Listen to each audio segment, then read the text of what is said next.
we have yet another gay Republican. Of course! These stories, you know, they used to give me joy because we exposed their hypocrisy, etc. Now it's a little revolting. You know, we've seen it a million times. There's a guy by the name of Philip Hinkle. He is a representative, and he has decided from Indianapolis, and he has decided that he was going to go ahead and answer a call on Craigslist for M for M, meaning men for men, and try to get a 20-year-old, who, by the way, turned out in reality to be 18 years old, to come sleep with him in a hotel room. He offered him $80 and said if he was really good, that he could give an additional $50 to $60. Wow, that is quite enticing. Finally, they do go into the hotel room. Like an 18-year-old does show up, and of course, the 18-year-old is a gentleman, and you're going to be surprised to find out Hinkle's anti-gay record later in this story. And Hinkle is in a towel. Later, he tells the kid that he's a state official, and when he does, the kid gets nervous and wants to leave. At that point, Hinkle removes his towel and starts grabbing at the kid, okay, and shows him his penis, obviously. All right, very classy.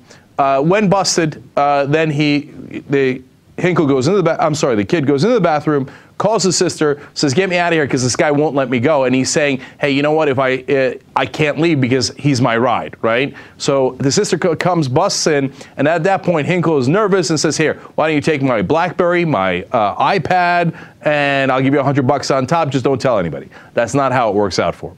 But now, first, let's go to Hinkle's quotes, and then I'll come back and tell you how the story ended. He says, in response to the guy posing as a 20-year-old online, men for men, he says, quote, "Cannot be a long-time sugar daddy, but can for tonight. Would you be interested in keeping me company for a while tonight?"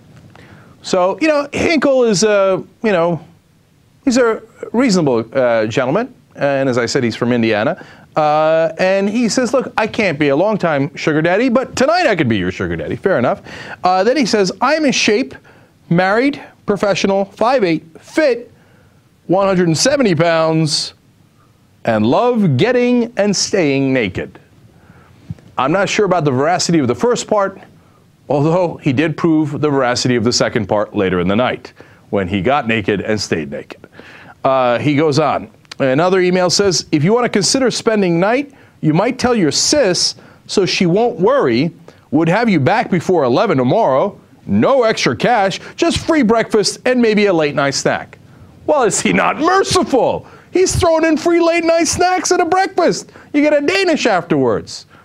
Man, this guy is quite generous. But look, to me, that tells you how he knows how young the guy is. Well, the guy's advertising himself as 20, right? But the kid has trouble leaving the house, needs a ride, and says, "Don't worry, we'll tell your sister a good story and I'll have you back." Maybe that could have rang some bells and go, "Hey, you know what? Maybe I shouldn't be having sex with a kid so young that I'm going to have to sneak him back into the house so his sister doesn't get worried." Especially when I'm a Republican who's run on a anti-same-sex marriage platform, which of course Hinkle has. By the way, let's tell you about that platform. First of all, he co-authored a bill where you were allowed to, in Indiana, get license plates that said, "In God we trust." Okay, great. Okay, in God we trust, unless we're in a Marriott somewhere with a towel for the first half of the altercation and no towel the second half. Okay, so that's fine, but you know, you can trust in God and then want to apparently do that. How about same-sex marriage? Well, vehemently opposed, not only to marriage, but to civil unions, voted that way, and family values, and absolutely no rights in those regards for gay people, while he's secretly trying to have sex with very young boys in hotel rooms. Of course! Of course! So how does this story end? Well, as I told you, the sister comes in, busts him, and now they've got his BlackBerry, they've got his iPad, I guess, because he just gave him everything. Please, please don't say anything. And they're leaving, and his wife calls on his cell phone. The sister picks up the phone and says, "Yeah, your husband's gay. And he was just trying to have sex with my younger brother." So she says, "Oh, you got the wrong number." He says, "Oh, yeah? Well, let me read you the emails from his account." She reads the emails, and the wife goes, according to the sister, says, "Okay, I'll give you $10,000. Don't tell anybody." Oops.